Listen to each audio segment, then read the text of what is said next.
AI is quickly finding its way into more and more parts of our lives. Just 2 years ago, I was kind of scoffing at the idea of using something like ChatGPT, and now I'm literally using it every day for multiple things like brainstorming, organizing thoughts, writing, and more. And of course, one field that AI has crept into that affects me, and I'm sure many a programmer are dying to solve, is AI voices. I've been a full time voice actor for about 10 years now, and I've spent a fair amount of time using AI voice tools like 11 Labs and hearing ChatGPT's text to speech and voice assistant Hey Andrew, how can I help you today? and hearing the odd YouTube video with AI voices. I've actually participated in training models and have a few AI clones of several voice styles myself.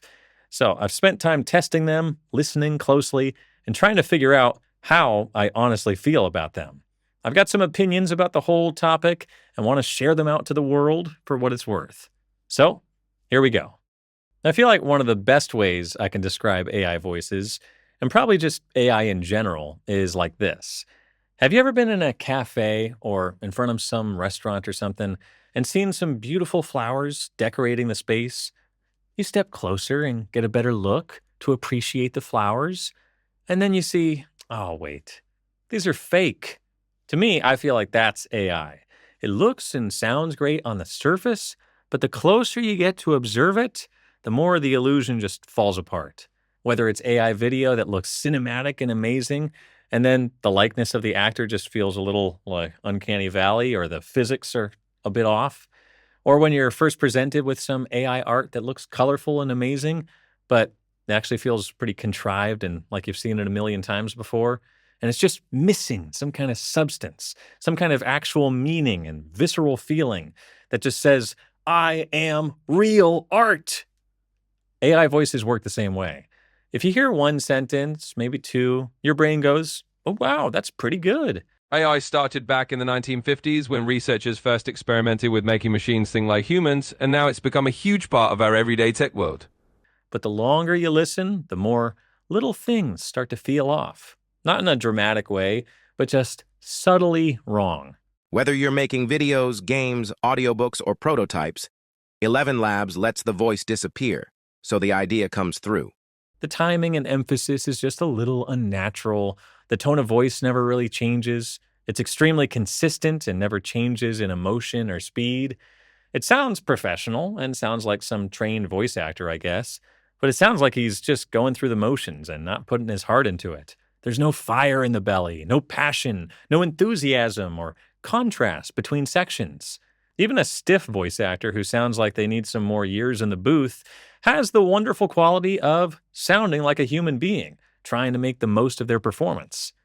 Whereas the AI is undoubtedly blending up thousands of data points and just doing its best to get some decent combination of pitch, rhythm, emphasis, and fake emotion. Back to the flower analogy, what's really interesting is that real art and real beauty is basically the exact opposite. The closer you get to real art, the more you can appreciate the craftsmanship, the elegance of nature, the raw human performance in the voice, the quavering of the voice, or the grit in someone's rough and raw voice from years of smoking. The more time you spend with a good human performance, the more there is to love, because there's real depth there. With AI, it's basically the exact opposite. The more time you spend with it, the more the cracks begin to show. It looks like art at a distance, but it doesn't really reward closer attention, which in a way is perfect for this day and age where attention spans are shorter than a goldfish's anyway. So people can scroll on their feed, see a video for 5 seconds, be wonderfully impressed, then get bored from lack of stimulation and move on to the next AI slop video. But I think that we're going to get bored of even that. The cream's going to rise to the top, and all the AI slop is going to be quickly recognized as the garbage it is, and people's standards are just going to be finely tuned to want more and more authentic things, something that makes them really feel something, something that has an opinion, that feels intentional and meaningful. AI is trained on massive amounts of human work, real voices, real performances, real labor. And a lot of that work wasn't paid for, wasn't consented to in any meaningful way, and wasn't credited. So when people say, AI art is just another form of art, I instinctively hesitate. Yes, it can be used in the process of creating art, but the more you use it, I feel like the more disconnected you get from yourself, your own ideas, and passion. Maybe some people are going to be able to really walk that tightrope well of their own autonomy and using AI. And it's probably a skill that we're all going to have to develop a bit, but we should be careful to honor the human side of us and know that there's something extremely special to that side of things. Because art isn't just the output, it's the intention, the process, the lived experience behind it. Prompting just doesn't really feel like that to me. To be fair, AI voices could be very useful. I mean, there's situations where they make total sense. When you just want to hear something rather than read it, simple explainer videos, phone menus, temporary placeholder narration, or low stakes internal videos. I mean, if you need something consistent, neutral, fast, and cheap, yeah, AI can do that pretty well. And that's fine, I guess. I mean, there's always going to be people that want things done as cheaply and quickly as possible. And for automated systems like AI agents, it can't really be done with a human. But as soon as you get into the territory of voice acting, that's where things really start to fall apart, at least with how AI voices stand right now. I mean, one of the biggest limitations, kind of like I touched on earlier, is the range of the voice. Seems like AI voices need to have some kind of stable middle ground, and they can't venture too far from it. They have their comfortable range of pitch, their comfortable range of speed, a certain amount that they feel comfortable pausing, and they can never venture from that. Real actors will have entire mood shifts in the middle of their speaking. The pressure of an emotion will build up and then explode at certain parts. And then they'll come back down. Maybe they'll feel bad about what they said and they'll get intimate and speak softly. I mean, maybe in the future there's going to be some kind of automation like there is for DAWs where people can be drawing some kind of emotion curves. But based on experience so far of trying to pinpoint some change that you want for AI to make, that's going to be a total nightmare. I mean, AI just doesn't have the benefit of knowing what it's actually doing. It seems like even when you've outlined exactly what the circumstances are, what this one little change you wanted to make should be, and change nothing else, there's still always a high chance it's just going to rip the whole thing up and make something completely new, or just totally ignore your new request and give you the exact same thing as before.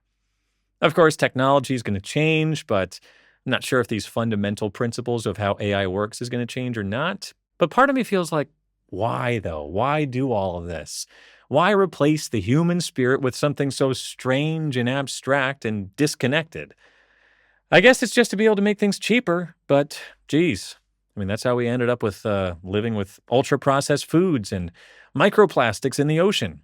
Anyway, rather than spending hours poring over these automated emotion curves, trying to craft the perfect performance, all of those micro decisions could be made instinctively by a good actor or actress. And the actress would be adding their own magic to it, rather than it being completely contrived. And the deeper into acting you go, the more complicated things get for voice performance. I mean, you don't want to hear the voice just sound completely static and unmoving. You want to hear the voice be able to make these effort sounds or breathe heavy, recovering from a run, or laughing in the middle of a sentence. You want to have that nuance for real voice acting. I've trained multiple AI voices over the years, and I've recorded hours of emotional data. And by the time it came to hearing my own voice, the final result, eh, it's okay. It sounds like me, like the timbre of my voice, but the more I hear it speak, the more strange it sounds, and the more one note it sounds. It's not monotone, it's mono emotion and mono vibe, mono feeling.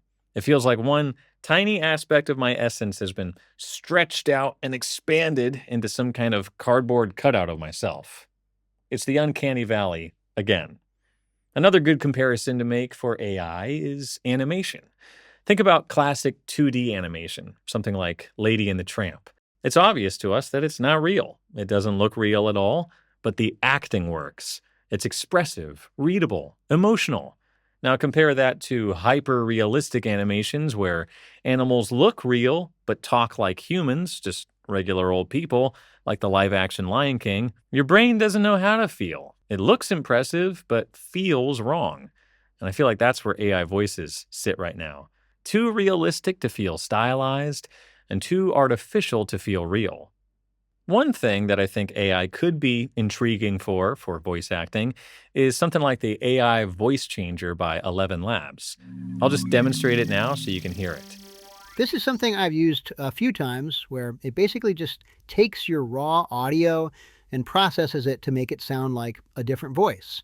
I kind of like this tool because it's a combination of real voice acting and technology to enhance the performance. Like in the case of one person performing multiple characters and having them sound completely different from each other.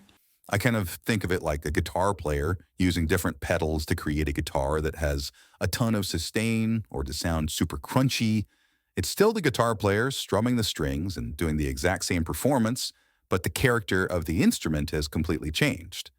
It still has its limitations, like if I scream like, "Oh no, don't do it!" Ah! Or if I start crying, "No, no," or laughing. Oh my God. I'm sure it's going to have some strange byproducts then. Let's just try whispering and see. Does this sound good? I won't be able to hear how this sounds until after the recording.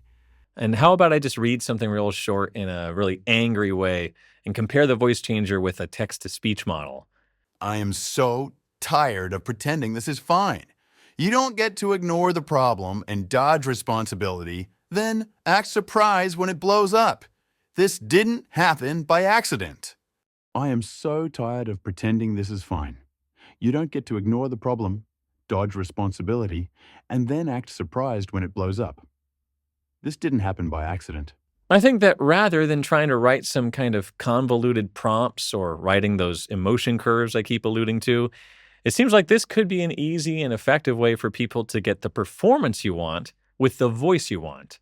Maybe it could be seen kind of like motion capture for the voice, where your body just does all the motion and then the technology tracks everything, and then it's replaced by a character like Gollum or Jar Jar Binks back in the early days of mocap. Male actors could play female voices, and maybe the whole idea of playing monsters and animals could be explored in some new way. Maybe some actors have the right attitude and personality for a role, but their voice isn't quite right. Kind of an interesting idea. But one thing I do feel strongly about is disclosure. I feel like people should know when they're listening to an AI voice or when they're listening to a real human voice, especially for kids. I mean, I wonder, are kids going to be extra perceptive to be able to distinguish AI voices from real voices? Or are they just going to be extra confused on what's real and what's not? Either way, I think that AI art needs to have some kind of fingerprint that lets us all know whether this came from a human being or from some digital infrastructure. Transparency builds trust, and hiding it does the opposite. So, to review, will AI replace voice actors? I personally don't think so, and also personally hope not. AI is absolutely going to compete with entry-level work because it can be consistent, instant, and decent enough for people who have what I would call low standards. So this means that new voice actors will need to raise their game. They'll need to be more original, have better audio, and better acting abilities. But as far as seeing AI voices in high-end voice acting like AAA games, movies, trailers, and actually impactful things, I don't think so. And if they are used, they're going to be highly scrutinized by the people that the voice is representing and by all the people who are consuming the content. A lot of people are going to rightly push back, and a lot of people are going to hate it, probably for a good reason. I'm trying to have a realistic lens on the whole situation, playing around with the potential for AI to get better and better, but AI art just touches on something extremely personal to the human spirit. And I hope we can retain our humanity, and maybe even this whole process of questioning will lead to even better art and creations. So that's pretty much all I have to say about this topic in this video, but I've still got a million thoughts that I could and would be happy to explore if anybody enjoyed this so far. I appreciate your patience with me in trying something new here today. Leave a comment if you enjoyed this and about your opinion of AI voices and how you think AI is going to play a role in the future in general, positive or negative or anything in between. Thanks so much for watching, and I'll catch you in the next one.